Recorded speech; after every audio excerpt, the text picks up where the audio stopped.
기어라. 얼음장처럼 차가운 강태호 대위의 목소리가 질척한 훈련장을 갈랐다. 이수와 하사는 입술을 깨물었다. 늦가을의 차가운 비가 속옷만 걸친 그녀의 몸 위로 무자비하게 쏟아져 내렸다. 온몸의 감각이 얼어붙는 듯한 추위 속에서 그녀는 녹슨 철조망 아래의 진흙탕으로 몸을 던졌다. 날카로운 철조망 가시가 그녀의 등과 어깨를 핥히고 지나갈 때마다 살점이 찢어지는 고통이 느껴졌다. 하지만 그보다 더한 것은 수치심이었다. 연병장 주변에는 수백 명의 병사들이 도열해 있었지만 그 누구도 그녀를 쳐다보지 못했다. 그들은 그저 고개를 숙인 채 이 잔인하고 역겨운 환영식이 끝나기만을 바랄 뿐이었다. 목소리가 작다. 이수와 하사, 내가 수석 졸업생이라며 고작 이 정도에 뻗는 건가. 철조망 건너편 따뜻한 방수 외투를 입은 5명의 대위 오성회가 의자에 앉아 담배를 피우며 그녀를 구경하고 있었다.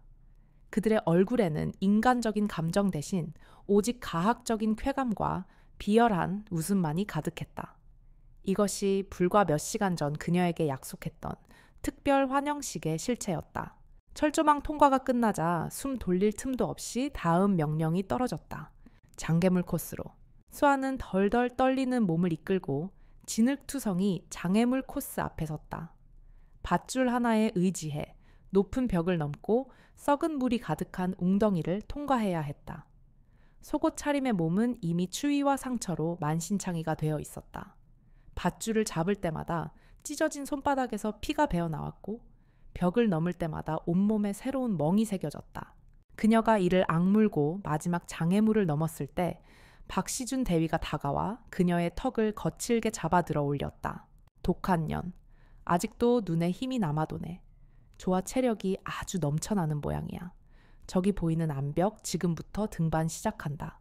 물론 그 복장 그대로 그의 손가락이 가리킨 곳은 비에 젖어 이끼가 낀 수직의 암벽이었다.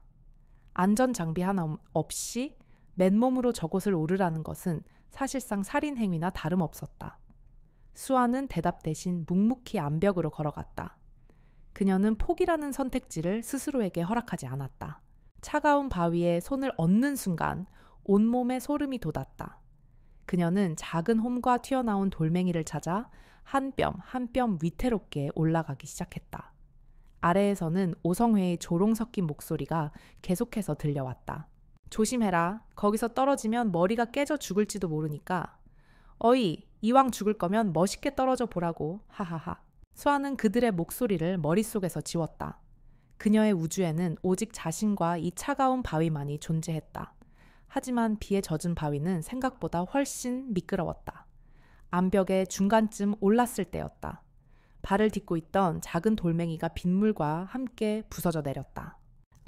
그녀의 몸이 허공에 대롱대롱 매달렸다.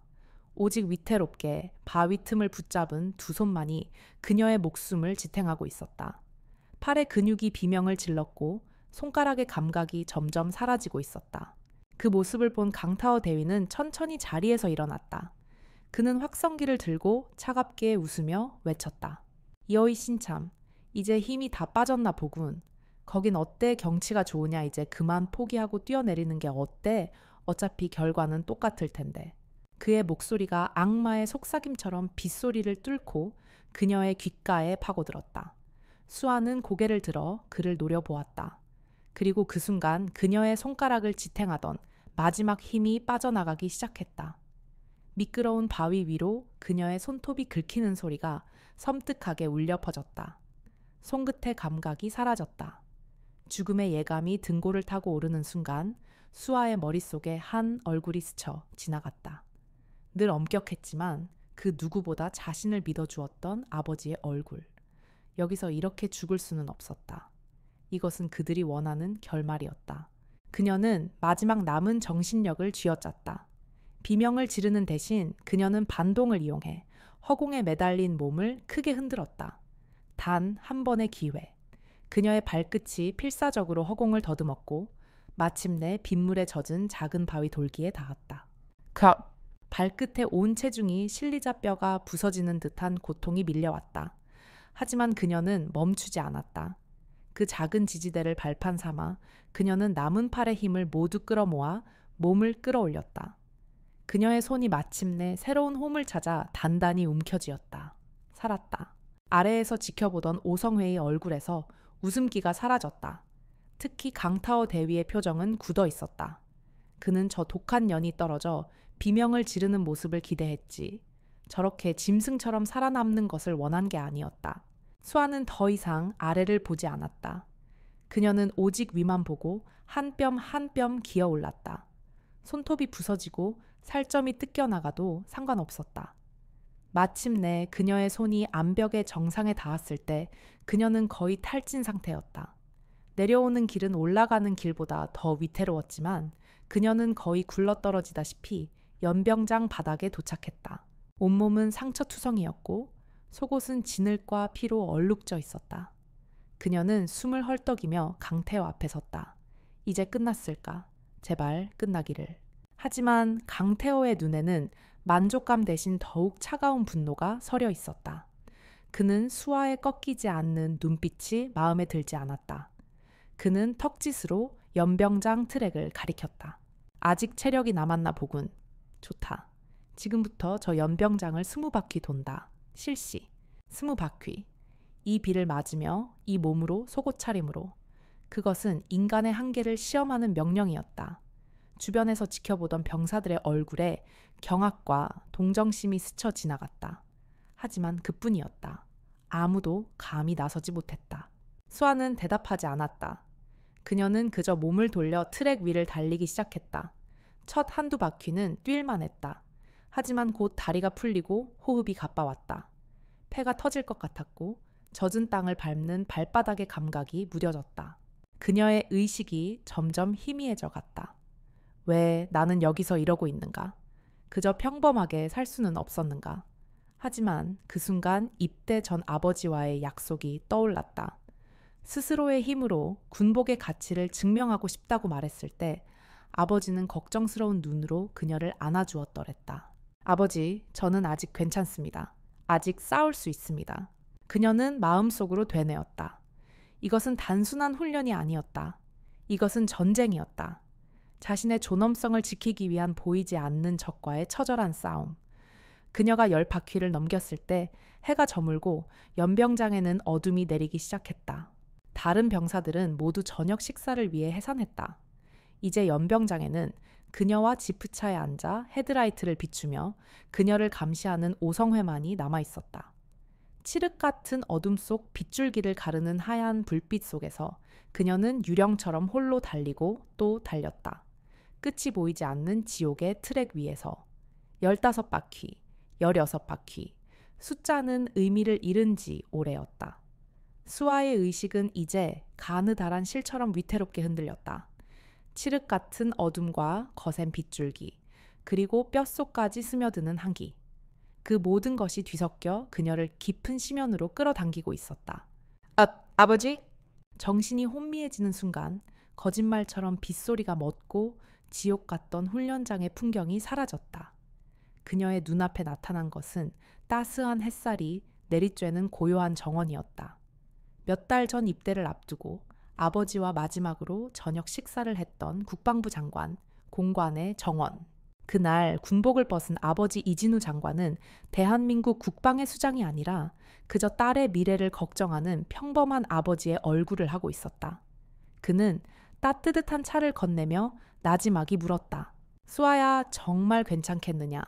네, 과거를 숨기고 내 딸이라는 사실도 숨기고 아무런 배경 없는 신참 하사로 시작하는 것이 얼마나 힘든 길인지 너도 잘 알 텐데.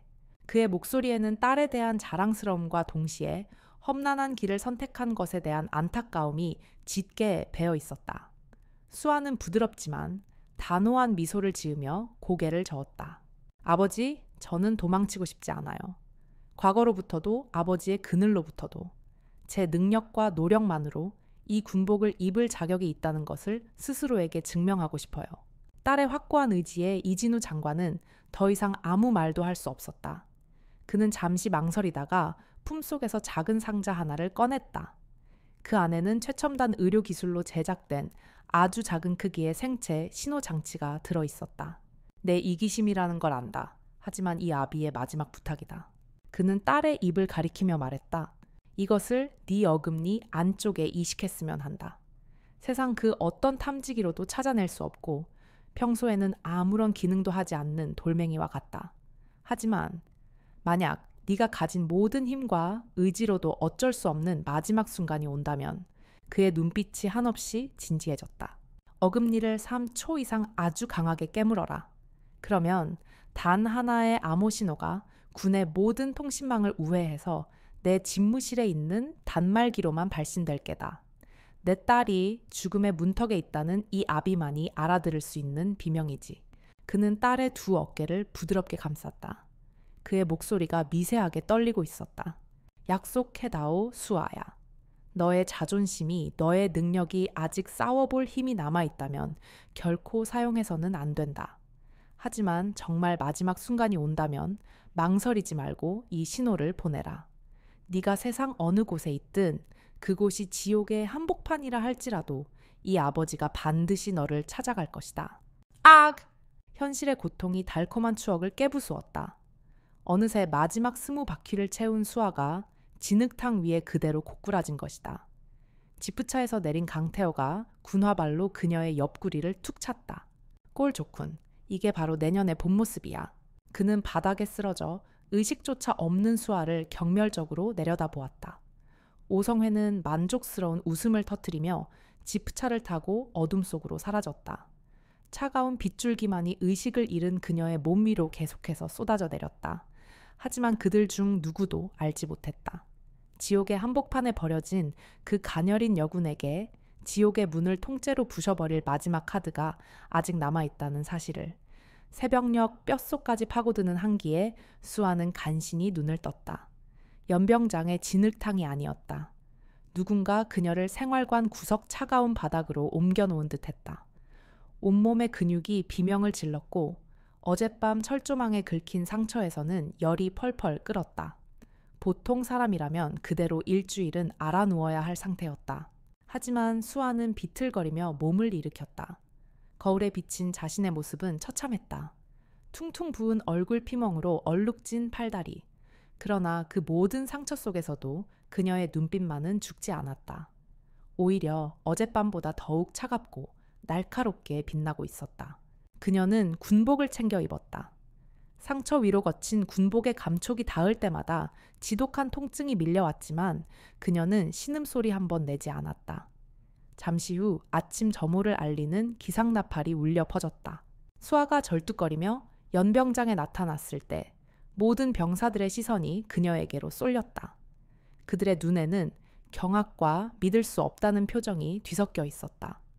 어젯밤 그 지옥을 겪고도 멀쩡히 제 발로 서 있다는 사실 자체만으로도 충격이었다. 점호를 위해 연병장에 나와 있던 오성회 역시 마찬가지였다. 그들은 오늘 아침 수아가 의무실에 실려가거나 아니면 울면서 전출 신청서를 제출할 것이라 예상했다. 하지만 그들의 예상은 완벽하게 빗나갔다. 수아는 꼿꼿한 자세로 서서 그들을 정면으로 마주보고 있었다. 강타오 대위의 미간이 꿈틀거렸다. 그는 수에게 다가가 그녀의 상태를 보란듯이 훑어보았다. 그는 그녀의 눈에서 공포나 굴복의 흔적을 찾으려 했다. 하지만 그가 본 것은 오직 자신들을 벌레 보듯 하는 차가운 경멸뿐이었다. 아직 정신을 못 차렸군. 그는 분노를 억누르며 나직이 읊조렸다. 그는 깨달았다. 단순한 육체적 고통으로는 저 독한 년의 정신을 꺾을 수 없다는 것을. 그래서 그는 방법을 바꾸기로 했다. 더 교활하고 더 조직적인 방식으로 그녀를 말려 죽이기로. 오늘 훈련은 산악 독도범 및 침투 훈련이다. 특히 이수와 하사가 속한 3소대는 최우수 소대이니만큼 가장 험난한 A코스를 배정하도록 하지. 영광인 줄 알아라. 그의 말에 3소대원들의 얼굴이 하얗게 질렸다.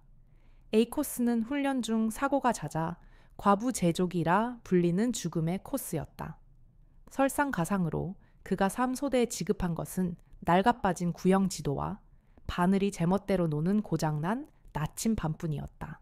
훈련이 시작되고 3소대는 예상대로 깊은 산속에서 길을 잃고 헤매기 시작했다. 소대원들은 절망에 빠졌고 분대장은 안절부절 못했다. 바로 그때 침묵을 지키던 수아가 입을 열었다. 제가 한번 해보겠습니다. 그녀는 고장난 나침반과 지도를 버렸다.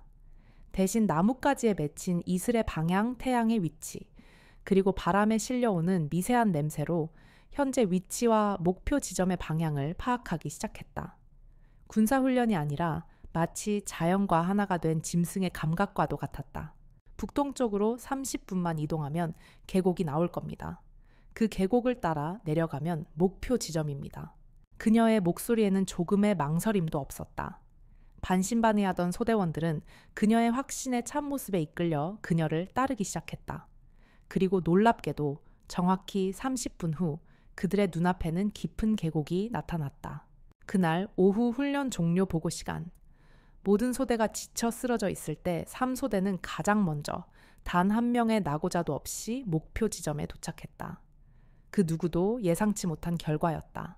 훈련장 한쪽에서 그 모습을 지켜보던 오성회의 얼굴에서 웃음기가 완전히 사라져 있었다.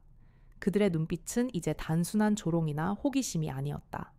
그것은 자신들의 통제를 벗어난 존재에 대한, 그리고 자신들의 무능함을 증명하는 저 재능에 대한 깊고 어두운 증오심으로 번뜩이고 있었다. 그날의 훈련은 3소대의 압도적인 승리로 끝났다. 하지만 그 결과는 수에게 아주 잠시의 만족감만을 안겨주었을 뿐, 그 대가는 즉각적이고 더욱 잔혹했다. 저녁 식사가 끝나자마자 강태호 대위가 그녀를 호출했다. 명분은 불성실한 총기 수입이었다. 먼지 한 톨 없이 완벽하게 닦아놓은 총이었지만 권력 앞에서는 진실 따위는 무의미했다. 내년에 그 오만한 눈빛이 마음에 안 들어. 오늘 밤은 어제보다 더 특별하게 보내게 해주지. 그가 내린 벌은 어젯밤과 같았다. 하지만 장소는 달랐다. 잘 닦인 연병장 트랙이 아니라 부대 전체를 감싸는 외곽 순찰로였다. 자갈과 진흙이 뒤섞인 어둡고 외진 길, 그리고 물론 어제와 같은 복장, 속옷 차림이었다. 수아는 말없이 옷을 벗었다. 이제 수치심보다는 차가운 분노가 그녀의 온몸을 지배하고 있었다. 그녀는 어둠 속으로 뛰기 시작했다. 낮에 있었던 고된 훈련과 어젯밤의 후유증으로 몸은 청은망은이었지만 그녀는 멈추지 않았다. 이것이 그들이 원하는 것이라면 기꺼이 이 지옥을 견뎌내 주리라. 순찰로는 부대의 후방 낡은 보급 창고 지역으로 이어졌다. 인적이 끊겨 스산한 기운마저 감도는 곳. 그녀가 창고 옆을 지날 때였다. 칠흑 같은 어둠 속에서 희미한 목소리와 함께 트럭의 엔진 소리가 들려왔다. 이 시간에 이곳에서 들릴 리 없는 소리였다. 수아는 본능적으로 거대한 폐자재 더미 뒤로 몸을 숨겼다. 숨을 죽인 채 틈새로 밖을 엿보자 그녀의 눈이 커졌다. 창고의 뒷문 앞에서 민간인 번호판을 단 대형 트럭에 무언가가 실리고 있었다. 그리고 그 작업을 지휘하고 있는 것은 다름 아닌 오성회 5명의 대위들이었다. 이쪽으로 옮겨 조심스럽게 다루라고. 비싼 물건이니까. 강타어의 목소리였다. 병사들이 옮기는 상자는 최신형 야간 투시경과 통신 장비의 제식 명칭이 선명하게 찍혀 있었다. 병사들에게 지급되어야 할 최신 군수품들이 어둠을 틈타 외부로 빼돌려지고 있는 현장이었다. 잠시 후 트럭 옆에 서 있던 사복 차림의 남자가 두툼한 봉투를 박시준 대위에게 건넸다. 돈 봉투임이 틀림없었다. 그들의 만행은 단순한 부대 내 가혹 행위가 아니었다. 국가의 재산을 빼돌리는 명백한 이적 행위 중범죄였다. 수아는 모든 것을 기억했다. 트럭의 번호판 사복 남자의 인상착의 상자의 종류와 개수까지. 그녀의 천재적인 기억력은 이 모든 것을 한 장의 사진처럼 뇌리에 새겨 넣었다. 이제 그들의 약점을 잡았다. 바로 그 순간 그들 중 한 명이 이쪽을 향해 손전등을 비췄다. 쨍한 불빛이 수아가 숨은 폐자재 더미를 아슬아슬하게 비껴갔다. 심장이 철렁 내려앉았다. 그녀는 미동도 없이 어둠 속에 몸을 웅크렸다. 다행히 그들은 별다른 낌새를 채지 못한 듯했다. 곧 트럭은 시동을 걸고 어둠 속으로 사라졌고 오성회 역시 만족스러운 표정으로 자리를 떴다. 모든 것이 다시 고요해졌다. 수아는 한참이 지나서야 자리에서 일어났다. 그녀는 남은 벌칙을 마저 채우기 위해 다시 달리기 시작했다. 하지만 이제 그녀의 발걸음은 전과 달랐다. 더 이상 일방적으로 당하는 피해자가 아니었다. 그녀는 저 악마들의 범죄를 목격한 유일한 증인이었다. 차가운 빗줄기가 그녀의 뜨거운 분노를 식혀주지 못했다. 생활관으로 돌아온 그녀는 밤새 잠들지 못했다. 그녀의 머릿속에서는 경기사 8492라는 트럭 번호판이 주문처럼 계속해서 맴돌고 있었다. 심판의 때가 오면 저 숫자가 모든 것을 증명할 가장 날카로운 칼날이 될 터였다. 피한 사후 다음 날 아침 수아의 분위기는 미묘하게 달라져 있었다. 어제까지만 해도 그저 묵묵히 모든 부당함을 견뎌내던 피해자였다면 이제 그녀의 눈빛에는 차가운 확신과 날카로운 칼날 같은 것이 서려 있었다. 그녀는 더 이상 두려워하지 않았다. 오히려 저 5마리의 짐승들을 한심하다는 듯이 내려다보고 있었다. 그 미묘한 변화를 가장 먼저 감지한 것은 오성회의 우두머리 강태어였다. 그는 본능적으로 무언가 잘못되었음을 느꼈다. 저것은 벼랑 끝에 몰린 쥐의 눈빛이 아니었다. 덫에 걸린 호랑이의 눈빛이었다. 어젯밤 그녀가 무언가를 본 것일까? 의심의 씨앗은 순식간에 자라났다. 그는 수아를 시험해 보기로 했다. 오전 전술 브리핑 시간 그는 아무렇지도 않다는 듯 말했다. 최근 후방 보급 창고에서 재고가 일부 유실되었다는 보고가 있었다. 오늘 오후부터 해당 구역에 대한 불시 점검이 있을 예정이니 전 병력은 창고 주변 접근을 일절 금한다. 그는 이 말을 하며 수아의 얼굴을 뚫어져라 쳐다봤다. 그녀가 조금이라도 동요하거나 놀라는 기색을 보인다면 자신의 의심이 확신이 될 터였다. 하지만 수아는 눈 하나 깜짝하지 않았다. 그녀는 마치 처음 듣는 이야기라는 듯 무표정하게 정면만 응시할 뿐이었다. 그 완벽한 무반응, 그것은 역설적으로 강태어의 의심을 확신으로 바꾸어 놓았다. 너무나도 완벽해서 부자연스러웠다. 그는 이제 그녀가 단순한 눈엣가시가 아니라 자신들의 목에 칼을 들이댈 수 있는 위험한 증인이라는 사실을 깨달았다. 그날 오후부터 훈련의 강도는 이전과는 차원을 달리했다. 그것은 더 이상 훈련이나 군기 잡기가 아니었다. 명백한 살인을 품은 사고를 위장한 살인 행위에 가까웠다. 포복 훈련 시간.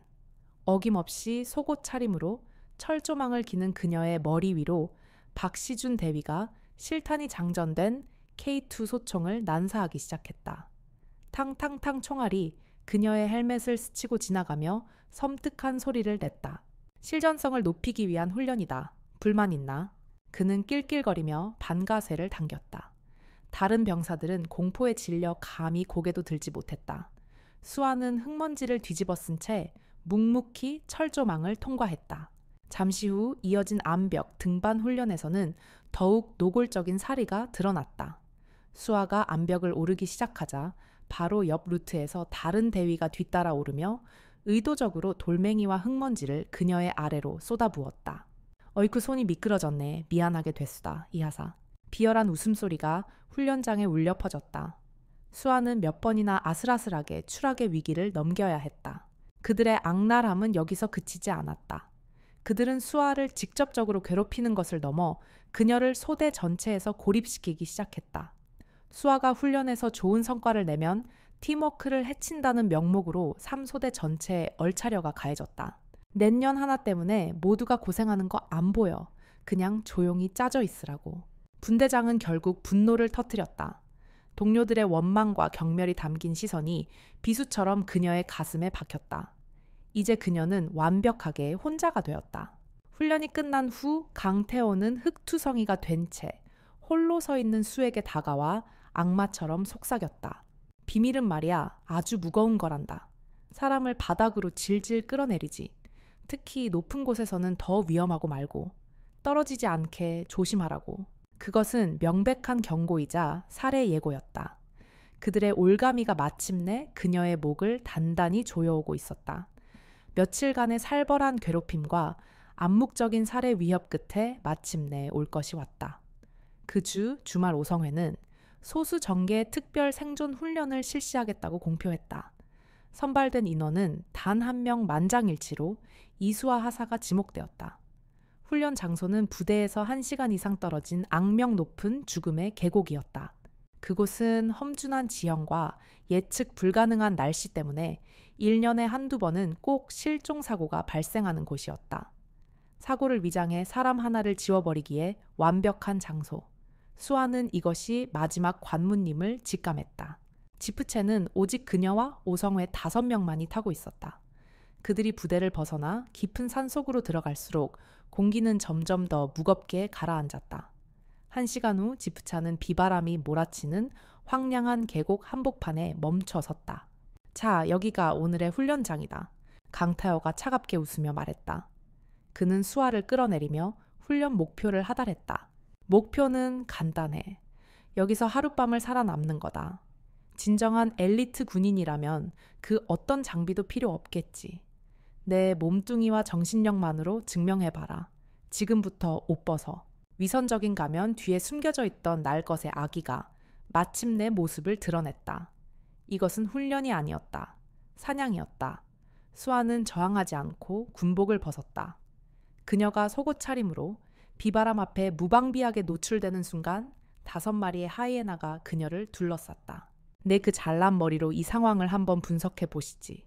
박시준 대위의 비아냥을 신호로 무자비한 집단 구타가 시작되었다. 군화발이 그녀의 복부를 걷어찼고 단단한 주먹이 얼굴을 강타했다. 수아는 반사적으로 배운 특공 무술로 저항하려 했지만 수적 열세를 당해낼 수는 없었다. 그녀의 몸이 진흙탕 위로 쓰러졌다. 하지만 폭력은 멈추지 않았다. 그들은 돌아가며 그녀의 몸을 짓밟고 걷어찼다. 그것은 분노의 표출이 아니었다. 자신들보다 뛰어난 존재를 파괴하는 데서 오는 가장 원초적이고 비열한 쾌감의 발산이었다. 내년의 재능이 이런 상황에서도 통하나 보자. 여자는 군대가 아니라 집 구석에서 밥이나 해야지. 감히 어디서? 그들의 저열한 욕설이 빗소리에 섞여 그녀의 귓전을 때렸다. 의식이 점점 멀어져 갔다.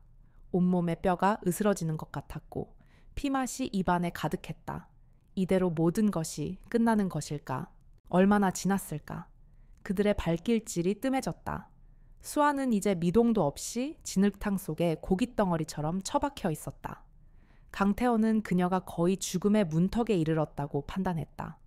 그는 만족스러운 미소를 지으며 수아의 곁에 쪼그려 앉았다. 그는 주머니에서 스마트폰을 꺼냈다. 그리고는 진흙과 피로 얼룩진 채 반쯤 벗겨진 속옷 차림으로 쓰러져 있는 수아의 모습을 사진으로 찍기 시작했다. 찰칵찰칵. 플래시가 터질 때마다 그녀의 비참한 모습이 화면에 새겨졌다. 기념품이야. 아무리 잘난 년도 이렇게 될 수 있다는 증거지. 그는 경멸적으로 웃으며 자리에서 일어났다. 이 정도의 상처와 추위라면 날이 밝기 전에 저천증으로 확실하게 죽을 터였다. 그들은 목적을 달성했다. 가자. 오성회는 미련 없이 지프체에 올라탔다. 엔진 소리가 울려 퍼지고 차는 왔던 길을 되돌아갔다. 황량한 계곡에는 이제 비바람 소리와 꺼질 듯 말 듯 희미하게 이어지는 수아의 숨소리만이 남아있었다. 지옥의 문이 그녀의 바로등 뒤에서 서서히 닫히고 있었다. 지프차의 엔진 소리가 멀어졌다. 계곡에는 다시 비와 바람 소리만이 남았다. 죽음의 정적이었다. 수아의 의식은 칠흑 같은 바다 밑바닥으로 끝없이 가라앉고 있었다. 고통은 이제 감각의 일부가 되어 뜨겁지도 차갑지도 않았다. 그저 끈적하고 불쾌한 막처럼 온몸을 감싸고 있을 뿐. 이대로 모든 것을 놓아버리면 편해질까? 이 끔찍한 고통의 사슬을 끊어낼 수 있을까? 포기. 그 달콤한 유혹이 독처럼 그녀의 정신을 마비시키려 했다. 하지만 바로 그 순간 의식이 완전히 끊어지기 직전 그녀의 뇌리에 마지막으로 본 광경이 스파크처럼 터져나왔다. 자신을 향해 터지던 스마트폰의 플래시. 그리고 그 너머에서 비웃고 있던 강타어의 역겨운 얼굴. 기념품. 그 한마디가 꺼져가던 그녀의 의식에 불을 붙이는 마지막 불꽃이 되었다. 안 돼. 이대로 죽을 수는 없어. 저놈들의 승리로 저 비열한 사진 한 장으로 내 인생을 끝낼 수는 없어. 그녀는 아직 포기할 수 없었다. 그녀에게는 아직 사용하지 않은 마지막 카드가 남아있었다. 그녀는 필사적으로 의식의 끈을 붙잡았다. 온몸의 신경을 단 한 곳 턱에 집중했다. 하지만 턱은 이미 퉁퉁 부어오르고 피범벅이 되어 제멋대로 움직여주지 않았다. 어금니를 한번 꽉 깨무는 그 단순한 행위가 지금 그녀에게는 에베레스트 산을 오르는 것보다 더 힘든 과업이었다. 움직여. 제발 움직여줘. 그녀는 마음속으로 절규했다. 그녀는 군에서 배운 극한 상황에서의 신체 제어 기술을 떠올렸다. 온몸의 근육을 이완시키고 오직 단 하나의 목표에 모든 에너지를 집중하는 법. 첫 번째 시도는 실패했다. 턱은 그녀의 의지를 배반하고 미동조차 하지 않았다. 두 번째 시도. 이번에는 턱 끝이 아주 미세하게 떨렸다. 가능성이 보였다. 그녀는 마지막 남은 숨을 끌어모았다. 그녀의 심장이, 그녀의 영혼이, 그녀의 모든 존재가 그 턱의 움직임에 응축되었다. 그녀는 아버지의 얼굴을 떠올렸다. 아버지, 저 여기 있어요. 마침내 세 번째 시도. 우두둑하는 뼈와 근육이 뒤틀리는 끔찍한 소리와 함께 그녀의 턱이 움직였다. 그리고 위아래 어금니가 맞물렸다. 지옥 같은 고통이 뇌를 관통했지만 그녀는 멈추지 않고 마지막 힘을 다해 어금니를 꽉 깨물었다. 1컵, 2컵, 3컵.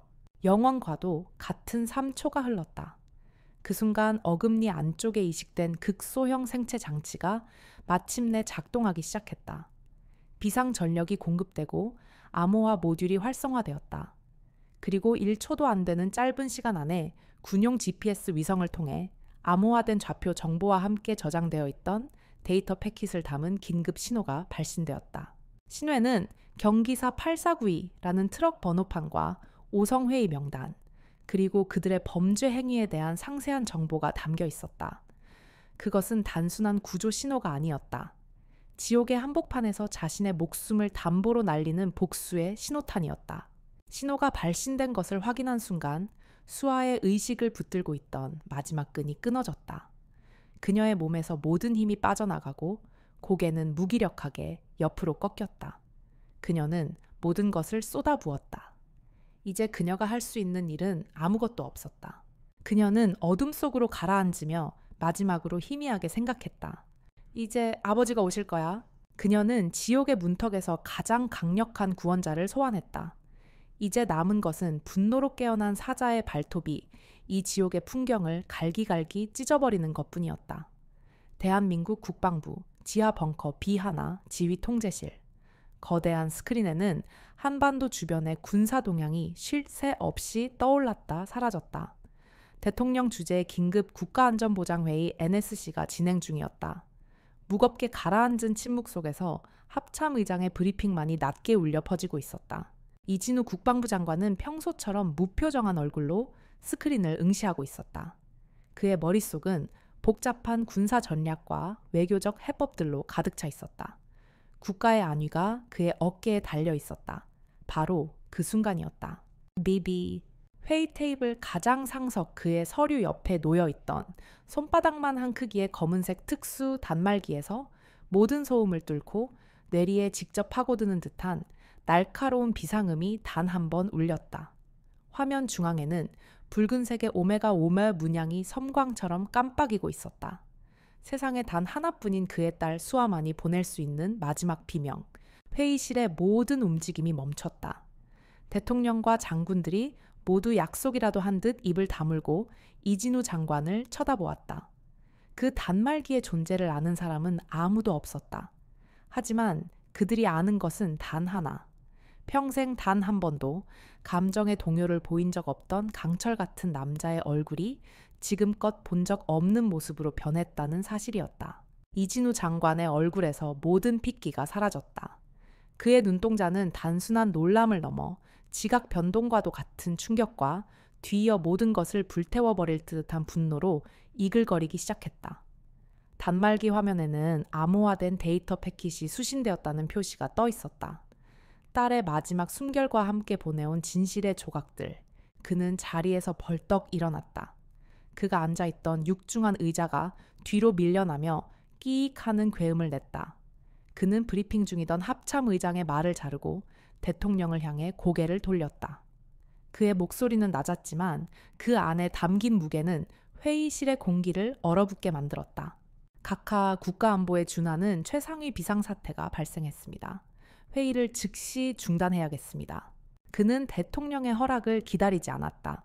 그는 곧장 회의실 구석에 설치된 국군 통수권자만이 사용할 수 있는 직통 보안 전화기를 움켜쥐었다. 그것은 합참이나 연합사로 연결된 전화기가 아니었다.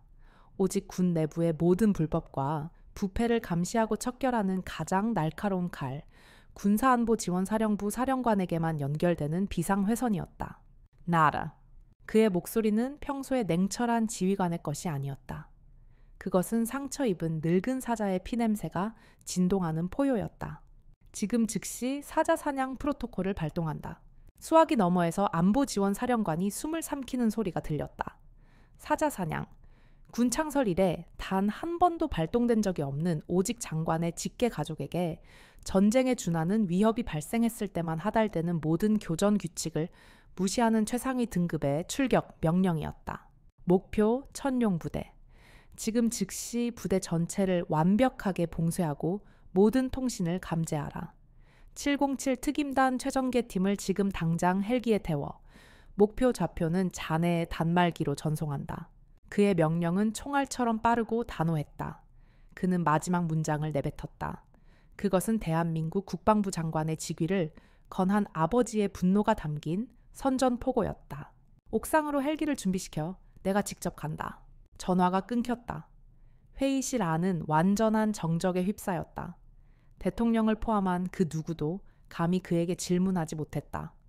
그의 얼굴에 떠오른 저 지옥과도 같은 분노가 모든 질문에 대한 대답이었기 때문이다. 사자는 깨어났다.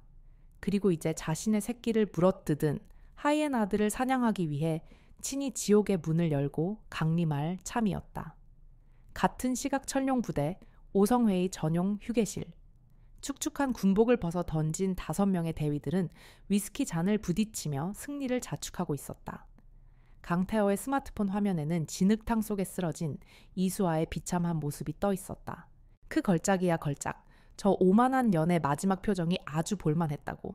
박시준이 역겨운 웃음소리를 냈다. 그들은 이제 모든 것이 끝났다고 생각했다. 내일 아침이면 훈련 중 발생한 안타까운 사고로 모든 것이 덮일 터였다. 그들은 자신들의 작은 왕국에서 그 누구도 건드릴 수 없는 절대 권력이었다. 바로 그 순간 그들 중 한 명이 투덜거렸다. 어라, 왜 갑자기 인터넷이 안 터지지? 휴게실의 모든 통신기기가 먹통이 되어 있었다. 휴대폰 와이파이, 심지어 부대 내부 통신망까지. 처음에는 단순한 통신 장애라고 생각했다. 하지만 곧이어 땅과 건물이 미세하게 떨리기 시작했다. 멀리서 들려오는 벌들의 윙윙거림 같던 소음이 순식간에 고막을 찢을 듯한 지옥의 굉음으로 변했다. 두두두두두두. 땅과 하늘을 뒤흔드는 수십 대의 헬리콥터 로터 소리. 그것은 평범한 헬리콥터의 소리가 아니었다. 그 안에는 분노와 살기가 담겨 있었다. 초소의 경계병이 공포에 질려 하늘을 쳐다보았다. 그리고 그는 자신의 눈을 의심했다. 밤하늘을 새까맣게 뒤덮으며 거대한 강철 잠자리떼가 몰려오고 있었다. 선두에는 지상 최강의 포식자, 아파치 가디언 공격 헬기, 2대가 날카로운 이빨처럼 비행했다. 그 뒤로는 병력 수송을 위한 블랙호크 헬리콥터들이 거대한 검은 새떼처럼 무리를 지어 따르고 있었다. 헬리콥터 편대는 부대의 관제탑에 허가를 구하지 않았다. 그들은 마치 자신들의 안방에 들어서는 것처럼 거침없이 부대 상공을 유린하며 연병장과 주요 건물 옥상으로 하강하기 시작했다. 헬기의 육중한 동체가 땅에 닿기도 전에 검은 밧줄들이 비처럼 쏟아져 내렸다. 대한민국 최정예 제707 특수임무단 대원들이었다. 검은 전투복과 방탄 헬멧 녹색의 야간 투시경. 그들은 군인이 아니었다. 그들은 군복을 입은 한 사람의 분노 그 자체였다. 그와 동시에 부대의 정문이 거대한 장갑차에 의해 종이장처럼 찢겨져 나갔다. 수십 대의 검은색 세단과 장갑차가 쏟아져 들어오며 부대의 지휘 통제실과 무기고 간부 숙소를 단 2분 만에 완벽하게 장악했다. 군사안보지원사령부의 최전계 요원들이었다. 비빅. 뒤늦게 부대 전체에 비상경보가 울려 퍼졌지만 이미 모든 것은 끝난 뒤였다. 천룡부대는 외부와의 모든 통신이 끊긴 채 정체불명의 아군에 의해 완벽하게 점령당한 것이다. 휴게실 안갑작스러운 굉음과 비상경보에 오성회는 술이 확 깨는 것을 느꼈다. 뭐야, 북한군인가 무슨 일이야? 강태호가 당황하여 소리치며 자신의 권총을 향해 손을 뻗는 순간이었다. 쾅! 휴게실의 육중한 철문이 폭발과 함께 안쪽으로 터져 들어왔다. 섬 광탄이 연이어 터졌고 그 안으로 어둠보다 더 검은 전투복을 입은 그림자들이 쏟아져 들어왔다. 그들의 K-오메데이 기관 단총 총구가 정확하게 5명의 심장을 겨누고 있었다. 강철의 폭풍우가 마침내 그들의 안식처에 도달한 것이었다. 작전 개시부터 제압 완료까지 걸린 시간은 단 30초. 오성회 5명은 저항 한번 제대로 해보지 못하고 707 대원들에게 완벽하게 제압당했다. 그들의 오만하던 얼굴에는 이제 생전 처음 느껴보는 순수한 공포와 혼란만이 가득했다. 머리에 검은 두건이 씌워지고 손목에 플라스틱 수갑이 채워지는 순간 그들은 자신들의 왕국이 끝났음을 직감했다. 같은 시각부대의 모든 병력이 비무장 상태로 연병장에 강제로 집합되었다. 그들의 위로 거대한 서치라이트를 단 헬리콥터 한 대가 천천히 하강하고 있었다. 육군 항공대의 문장이 아닌 국방부 장관 직속 표식이 새겨진 헬기였다. 헬기에서 내린 사람은 검은색 야전 지휘관 점퍼를 입은 이진우 장관이었다. 그의 얼굴은 가면처럼 아무런 표정이 없었다. 하지만 그 침묵 속에서 현장의 모든 지휘관들은 느낄 수 있었다. 자신들이 지금껏 경험해본 그 어떤 전쟁터의 공포보다도 더 차갑고 더 무겁고 더 잔인한 분노가 그의 몸 안에서 태풍처럼 휘몰아치고 있다는 것을 그는 제압당에 끌려 나오는 오성회에게는 눈길 한 번 주지 않았다. 그의 시선은 오직 707 작전팀장에게만 고정되어 있었다. 내 딸은. 그의 목소리는 얼음처럼 차가웠다. 작전팀장은 경례를 붙이며 즉각 보고했다. 좌표 확보했습니다.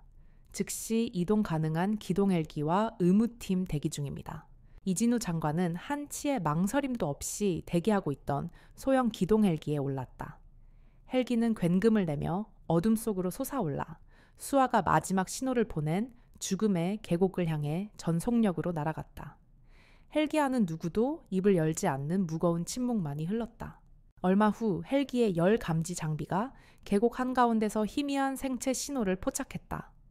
헬기가 착륙하고 장관과 의무팀이 쏟아져 내렸다. 그리고 그는 보았다. 그의 자랑스럽고 늠름했던 딸이 진흙과 피범벅이 된 채 속옷 차림으로 차가운 빛 속에 버려져 있는 모습을. 스와야? 그의 입에서 처음으로 잠긴 목소리가 터져 나왔다. 그는 딸에게 달려가 차갑게 식어가는 뺨을 감쌌다. 평생을 전쟁터와 작전실에서 살아온 그의 손이 생전 처음으로 미세하게 떨리고 있었다.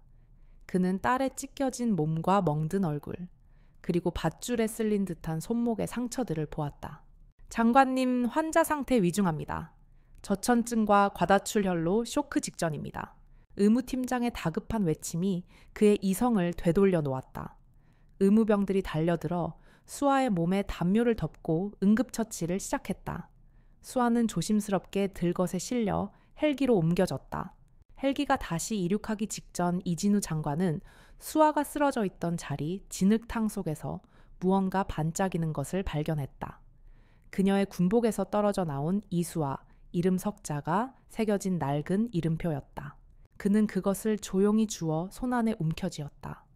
단단한 금속의 모서리가 그의 손바닥을 파고들어 피가 배어 나왔지만 그는 아무런 고통도 느끼지 못했다.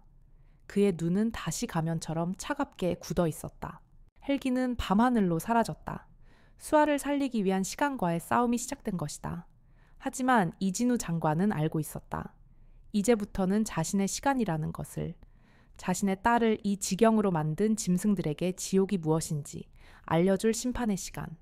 수아가 실려간 헬기가 시야에서 사라지자 이진우 장관은 곧장 천룡 부대로 복귀했다. 그는 부대의 지휘 통제실이 아닌 대대장실을 임시 지휘소로 삼았다. 안보지원사령부의 정보 분석팀이 긴급하게 꾸려졌고 수아가 마지막으로 보낸 데이터 패킷의 암호 해독 작업이 시작되었다. 얼마 후 검은 두건이 씌워진 오성회 5명이 그의 앞에 개처럼 끌려와 무릎 꿇렸다. 이진우 장관이 턱짓하자 요원들이 그들의 두건을 벗겨냈다. 그리고 마침내 5명의 눈에 자신들 앞에 앉아있는 남자의 얼굴이 들어왔다. 장관님. 강타어의 입에서 믿을 수 없다는 듯한 신음이 터져 나왔다. 어째서 왜 대한민국 국방부 장관이 이 야심한 밤에 이 부대의 대대장실에 앉아있단 말인가. 다른 4명의 얼굴 역시 경악과 혼란으로 하얗게 질려갔다. 그들의 머릿속에서 수십 개의 퍼즐 조각이 미친 듯이 맞춰지기 시작했다. 자신들이 그토록 경멸하고 짓밟았던 신참 하사의 얼굴, 그녀의 성씨 이수아, 그리고 눈앞의 남자 이진우. 설마, 아니 그럴 리가 없어. 그들이 현실을 부정하며 혼란에 빠져 있는 바로 그 순간 정보 분석 팀장이 다가와 이진우 장관에게 태블릿 PC를 건넸다. 장관님, 데이터 분석 완료됐습니다. 이수아 하사가 보낸 파일입니다.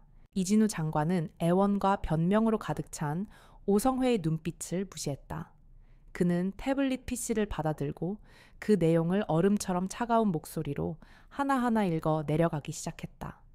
그의 목소리는 작았지만 방 안의 모든 소음을 잠재울 만큼 절대적인 힘을 담고 있었다. 군용 트럭 번호 경기 48492, 유출 품목 K11 최신형 야간 투시경 50세트, PRC 999K, 군용 무정이 30대, 수령처 대신 방산, 모기업 대신 그룹. 한 단어 한 단어가 선고처럼 그들의 뇌리에 박혔다. 특히 마지막 단어, 대신 그룹이 언급되는 순간 강태어의 동공이 지진이라도 난 듯 격렬하게 흔들렸다. 대신 그룹은 바로 그의 아버지가 총수로 있는 대한민국 최대의 방산 대기업이었다. 이진우 장관은 계속해서 파일을 읽어 내려갔다. 오성회가 지난 몇 년간 저질러온 모든 군수품 횡령 내역과 거래 장부돈이 오고 간 차명계좌의 번호까지. 그것은 한낱 신참 하사가 아닌 전문적인 정보 요원이 수집한 것이라고 밖에는 볼 수 없는 완벽한 범죄 증거 자료였다. 모든 내용을 읽은 후 이진우 장관은 마침내 고개를 들어 무릎 꿇은 5마리의 짐승들을 내려다보았다. 그는 분노하거나 소리치지 않았다. 오히려 지독할 정도로 고요한 목소리로 단 하나의 질문을 던졌다. 내 딸이 너희들의 이 더러운 거래를 목격했기 때문에 죽이려 했던 건가? 그 질문이 방 안을 가득 메웠다. 그것은 질문이 아니었다. 모든 진실을 꿰뚫어 본 자의 마지막 확인 사살이었다. 강태어의 얼굴에서 마지막 핏기마저 사라졌다. 그는 깨달았다. 자신이 건드린 것은 단순히 장관의 딸이 아니었다. 그는 이 나라 국방의 심장부와 거대 재벌의 추악한 뒷거래, 그 거대한 영린을 건드린 것이었다. 그리고 그 대가는 죽음만으로는 결코 감당할 수 없을 터였다. 서울의 심장부, 강남 테헤란로. 대한민국 경제를 움직이는 거대한 성체 대신 그룹의 본사 빌딩은 아침 햇살을 받아 눈부시게 빛나고 있었다. 최상층 회장실 강민준 회장은 값비싼 도자기 찻잔에 담긴 차를 음미하며 통화하고 있었다. 그의 목소리는 부드러웠지만 그 안에는 세상을 자신의 발밑에 둔 자의 오만함이 서려 있었다. 그래, 이 장관만 처리하면 차기 전투기 사업은 우리 것이나 다름없어. 그 고지식한 늙은이 때문에 사업이 얼마나 지체됐는지 이번에는 확실하게 숨통을 끊어놔야지. 그는 아들 강태어가 보낸 이수아가 진흙탕에 쓰러져 있는 사진을 보며 만족스럽게 미소 지었다. 모든 것이 그의 계획대로 완벽하게 진행되고 있었다. 장관의 외동딸이 훈련 중 불의의 사고로 사망한다면 이진우는 제풀에 꺾여 스스로 물러날 수밖에 없을 터였다. 바로 그 순간 그의 비서 전용선으로 다급한 전화 한 통이 걸려왔다. 국방부 내부에 심어놓은 그의 정보원이었다. 회장님, 큰일 났습니다. 어젯밤부로 천룡 부대가 군사안보지원사령부에 의해 완벽하게 봉쇄되었습니다. 이진우 장관이 직접 현장에 나타났다고 합니다. 강민준 회장의 얼굴에서 처음으로 미소가 사라졌다. 이진우가 직접 어째서 단순한 사고 조사라면 장관이 직접 나설 리가 없었다. 그는 불길한 예감에 휩싸여 아들에게 전화를 걸었지만 신호음만 반복될 뿐이었다. 무언가 계획이 단단히 틀어지고 있었다. 같은 시각 천룡부대 대대장실, 안보지원사령부의 수사팀은 밤샘 분석 끝에 마침내 모든 퍼즐 조각을 맞춰내고 있었다. 한 수사관이 이진우 장관에게 최종 보고를 올렸다. 장관님, 이수와 하사의 천룡부대 자대 배치는 정상적인 절차를 거치지 않았습니다. 강민준 회장 측에 압력이 있었던 것으로 보입니다. 그의 설명은 충격적이었다. 강민준 회장은 아들인 강태획에조차 이수아의 정체를 숨겼다. 그는 그저 아주 특별한 VIP급 신병이니 정신을 완전히 박살내서 군 생활을 포기하게 만들라고만 지시했다. 오성회는 자신들이 장관의 딸을 건드리고 있다는 사실조차 모른 채 그저 회장의 사냥개 노릇을 한 것에 불과했다. 목적은 차기 전투기 사업인 것 같습니다. 장관님께서 대신그룹의 프로토타입에 제동을 걸자 외동딸인 이수와 하사를 이용해 장관님을 흔들려 했던 것으로 판단됩니다. 이진우 장관은 눈을 감았다. 거대한 분노가 온몸을 집어삼켰다. 이것은 단순한 군납 비리나 가혹 행위가 아니었다. 자신의 딸을 제물로 삼아 국가의 국방 계획을 뒤엎으려 한 거대한 음모이자 반역 행위였다. 그는 천천히 눈을 떴다. 그의 눈에는 더 이상 개인적인 슬픔이나 분노가 남아있지 않았다. 오직 이 나라의 암적인 존재를 뿌리 뽑으려는 국방부 장관으로서의 차갑고 무거운 결의만이 서려 있었다. 그는 여전히 방구석에 처박혀 사시나무처럼 떨고 있는 강타어를 돌아보았다. 이제 저놈은 더 이상 주범이 아니었다. 그저 아비의 욕망을 위해 쓰다 버려진 한심하고 가련한 장기짝에 불과했다. 이진우 장관은 안보지원사령관을 향해 나지막하지만 그 무엇보다 단호한 목소리로 명령을 내렸다. 대신그룹 강민준 회장, 지금 당장 긴급 체포하게. 소환장 따위는 필요 없어. 반항하면 사살해도 좋다. 사냥의 목표가 바뀌었다. 이제는 둥지 안의 새끼 독사들이 아니라 그 모든 것을 조종하는 거대한 뱀의 머리를 직접 치러 갈 시간이었다. 그로부터 몇 달의 시간이 흘렀다. 대한민국은 발칵 뒤집혔다. 현직 국방부 장관의 딸이 군 복무 중 동료 간부들에게 살해당할 뻔했다는 사실, 그리고 그 배후에 대한민국 최대 방산 대기업인 대신 그룹이 있다는 사실은 연일 뉴스의 헤드라인을 장식했다. 오성회 5명은 군사법원에서 재판을 받고 있었고 강민준 회장은 구속 수감되어 세기의 재판을 준비하고 있었다. 세상은 법의 엄정한 심판이 내려질 것이라 믿어 의심치 않았다. 국군 수도병원 최상층 VIP 병실. 이수아는 창밖을 내다보며 재활 훈련으로 다져진 팔을 움직였다. 그녀의 몸에 남은 흉터들은 결코 사라지지 않겠지만 그것들은 더 이상 고통의 기억이 아니었다. 지옥을 이겨낸 생존자의 훈장이자 그녀를 더욱 강하게 만든 인장이었다. 그녀의 곁에는 아버지 이진우 장관이 앉아 있었다. 그는 딸에게 법의 심판이 내려지고 있다고, 모든 것이 정의롭게 끝날 것이라고 말했다. 하지만 수아는 조용히 고개를 저었다. 아니요, 아버지. 이건 정의가 아니에요. 그녀는 아버지를 돌아보았다. 그녀의 눈빛은 그 어느 때보다도 맑고 차가웠다. 강민주는 수십 년형을 살고 나오거나 혹은 병보석으로 풀려나겠죠. 대신 그룹은 잠시 흔들리겠지만 결국 살아남을 거고요. 그가 저지른 죄에 비하면 너무나 가벼운 대가예요. 법이라는 건 그들 같은 괴물을 심판하기엔 너무나 무기력해요. 이진우 장관은 아무런 대답도 할 수 없었다. 그녀의 말이 현실이라는 것을 누구보다 잘 알고 있었기 때문이다. 수아는 노트북을 열어 아버지에게 화면을 보여주었다. 화면에는 그녀가 군에 입대하기 전 어둠의 세계에서 아난케라는 이름으로 활동했던 전설적인 해커 시절의 기록들이 담겨 있었다. 그들은 저를 군인으로서 죽이려 했어요. 하지만 그들은 몰랐겠죠. 군인 이수아는 죽었지만 그들이 진짜 두려워해야 할 존재가 다시 깨어났다는 걸요. 그녀는 아버지에게 자신의 계획을 밝혔다. 공식적으로는 의가사 제대를 하고 세상의 모든 기록에서 이수아라는 이름을 지워달라고. 그녀는 유령이 되고 싶다고 했다. 법에 손이 닿지 않는 그림자 속에서 법이 할 수 없는 방식으로 저 거대한 악의 제국을 뿌리부터 무너뜨리겠다고. 이건 제 개인적인 복수예요. 그러니 아버지께서는 더 이상 개입하시면 안 돼요. 장관의 딸이 아닌 한 명의 피해자로서 제 방식대로 이 전쟁을 끝내게 해주세요. 이진우 장관은 딸의 얼굴을 오랫동안 바라보았다. 딸의 눈에서 그는 과거의 여린 소녀가 아닌 자신보다 더 강하고 단단한 전사의 모습을 보았다. 그는 고통스럽게 하지만 단호하게 고개를 끄덕였다. 며칠 후 이수아는 병원에서 퇴원했다. 군복이 아닌 평범한 민간인 복장이었다. 그녀가 도착한 곳은 아버지가 비밀리에 마련해준 최첨단 장비로 가득한 강남의 한 오피스텔이었다. 그녀는 방 중앙의 의자에 앉았다.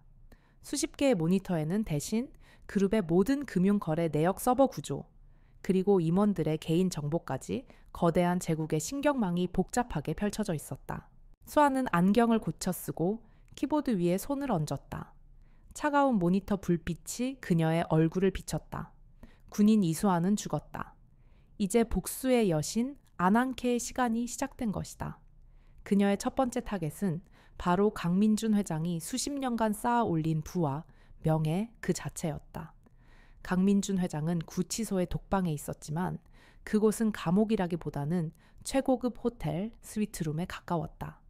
그는 여전히 수십억 원짜리 소송을 지휘하고 있었고 변호인단을 통해 그룹의 업무를 보고받고 있었다. 그는 조금도 위축되지 않았다. 법은 돈 있는 자의 편이었고 시간 역시 자신의 편이라고 믿었다. 그는 이진우 장관이 결국 지쳐 떨어져 나갈 것이며 여론은 곧 다른 스캔들로 잠잠해질 것이라 확신했다. 그는 곧 이곳을 나가 다시 한번 대한민국 위에 군림하게 될 터였다. 그가 자신의 제국이 보이지 않는 유령에 의해 잠식당하고 있다는 사실을 깨닫기 전까지는. 수아의 첫 번째 공격 목표는 대신 그룹의 심장이자 가장 큰 자부심인 통합 보안 시스템 아이기스 에깃였다. 아이기스는 철벽의 방패라 불리며 국내외 수십 개의 금융기관과 정부 기관의 비싼 값에 팔려나간 대신 그룹의 핵심 상품이었다. 수아는 아이기스의 소스코드 수백만 줄을 며칠 밤낮으로 분석했다. 그리고 마침내 찾아냈다. 오직 10만이 볼 수 있을 법한 먼지보다도 작은 균열. 몇 년 전 퇴사한 프로그래머가 복수심에 몰래 심어놓은 아주 작은 백도어였다. 그녀의 손가락이 키보드 위에서 춤을 추기 시작했다. 그녀는 문을 부수고 들어가는 대신 한 줄기 연기처럼 조용히 그 균열 속으로 스며들었다. 아이기스의 모든 방화벽과 감시 시스템은 그녀의 침입을 전혀 인지하지 못했다. 마침내 그녀는 아이기스의 메인 서버를 완벽하게 장악했다. 하지만 그녀는 시스템을 파괴하지 않았다. 파괴는 너무나 자비로운 복수였다. 그녀는 대신 아이기스의 긴급 위협 경보 시스템을 이용해 아이기스를 사용하는 모든 고객에게 단 하나의 파일을 동시에 전송했다. 파일은 2개의 폴더로 이루어져 있었다. 첫 번째 폴더의 이름은 아이기스의 심장이었다. 그 안에는 아이기스 시스템의 치명적인 약점을 증명하는 기술 데이터와 자신과 같은 해커가 마음만 먹으면 언제든지 시스템을 무력화시킬 수 있다는 상세한 설명이 담겨 있었다. 그리고 2번째 폴더. 그 이름은 바로 기념품이었다. 폴더 안에는 단 한 장의 고화질 사진이 들어있었다. 진흙과 피범벅이 된 채 속옷 차림으로 쓰러져 있는 자신의 모습. 그리고 그 아래에는 짧은 문장 하나가 적혀 있었다. 이것이 당신들이 신뢰하는 기업 대신 그룹의 윤리입니다. 파일이 전송된 직후 대한민국 금융계는 대혼란에 빠졌다. 자신들의 모든 고객 정보와 자산을 지켜주던 방패가 사실은 종이장에 불과했다는 사실. 그리고 그 방패를 만든 자들의 도덕성이 얼마나 타락했는지를 두 눈으로 확인한 고객사들은 즉각적인 계약 파기를 선언했다. 그 소식은 증권가에 즉시 퍼져나갔다. 한국거래소 전광판에 표시된 대신 그룹의 주가가 수직으로 곤두박질 치기 시작했다. 투매가 투매를 불렀다. 불과 1시간 만에 대신 그룹의 시가총액 수조 원이 공기 중으로 증발해버렸다. 구치소 안 강민준 회장은 변호사에게서 태블릿 PC를 건네받고 경악을 금치 못했다. 추락하는 주가 그래프 그리고 그 옆에 떠있는 아들이 찍어 보냈던 바로 그 기념품 사진.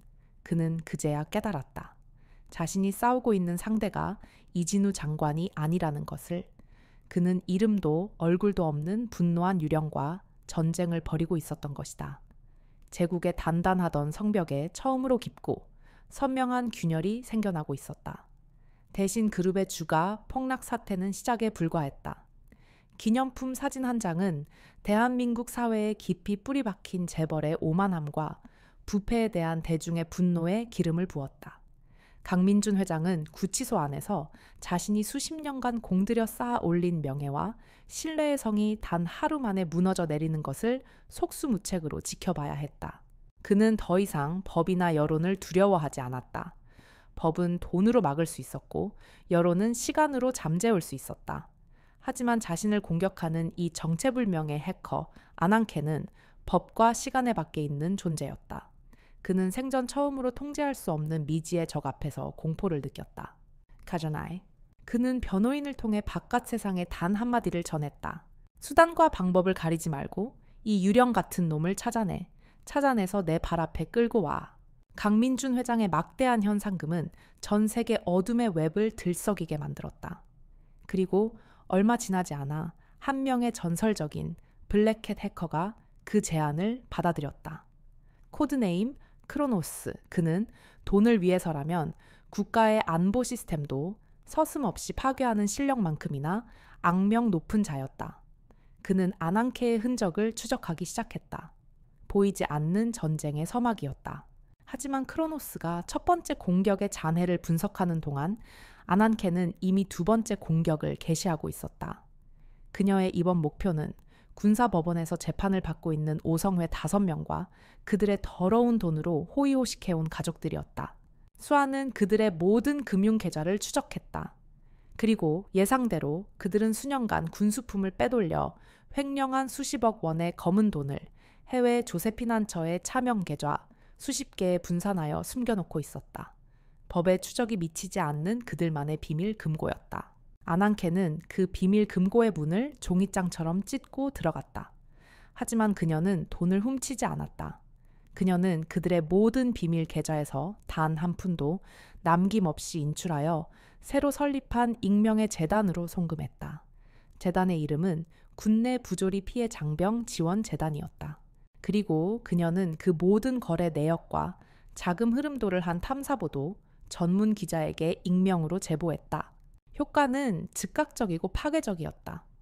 오성회가 단순한 가혹 행위 주범이 아니라 국가의 혈세를 빨아먹던 거대한 거머리들이었다는 사실이 만천에 공개되었다.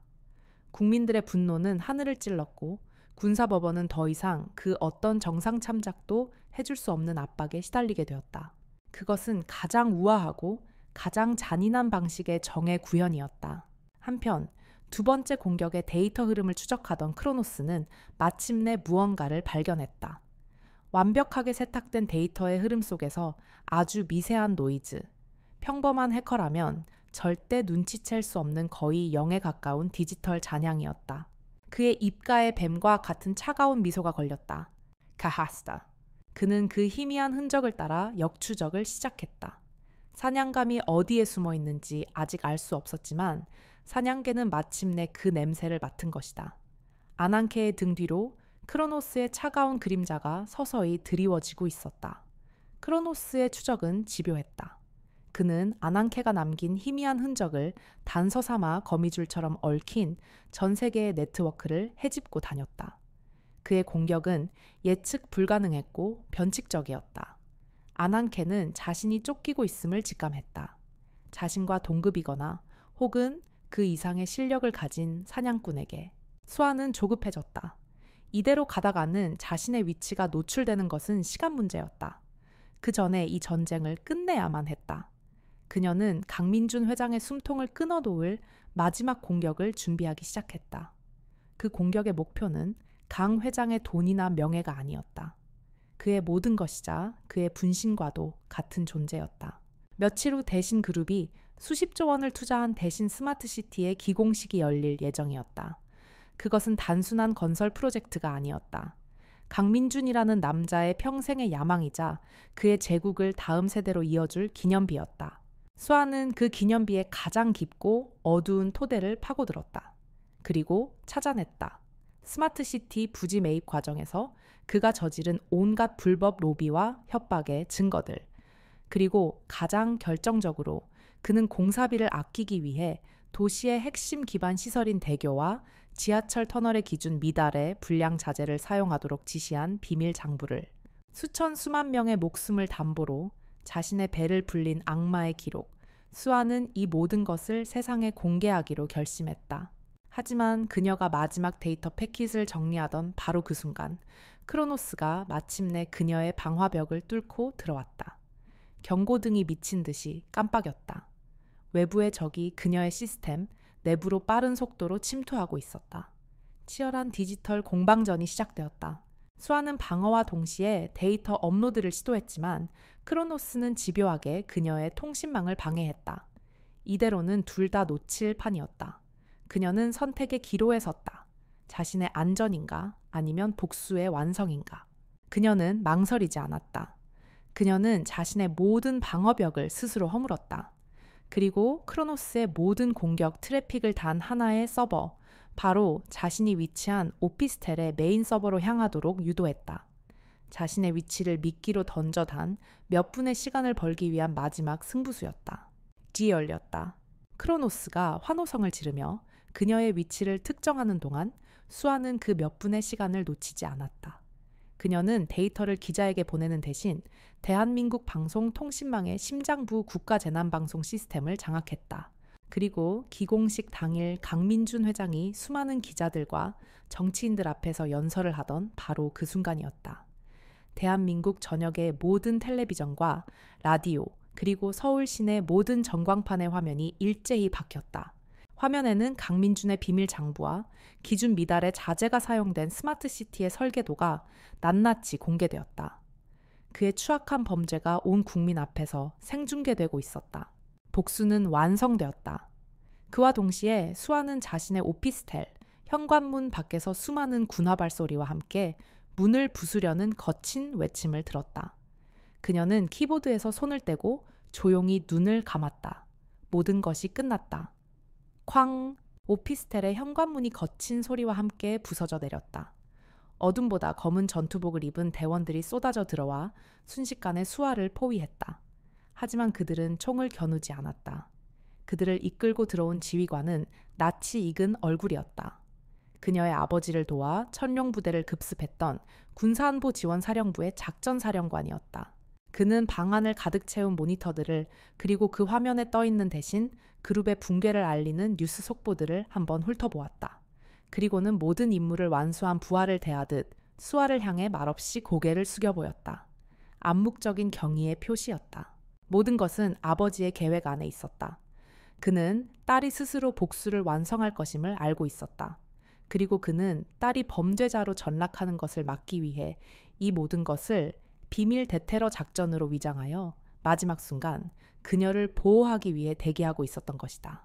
같은 시각 대신 스마트시티 기공식 현장.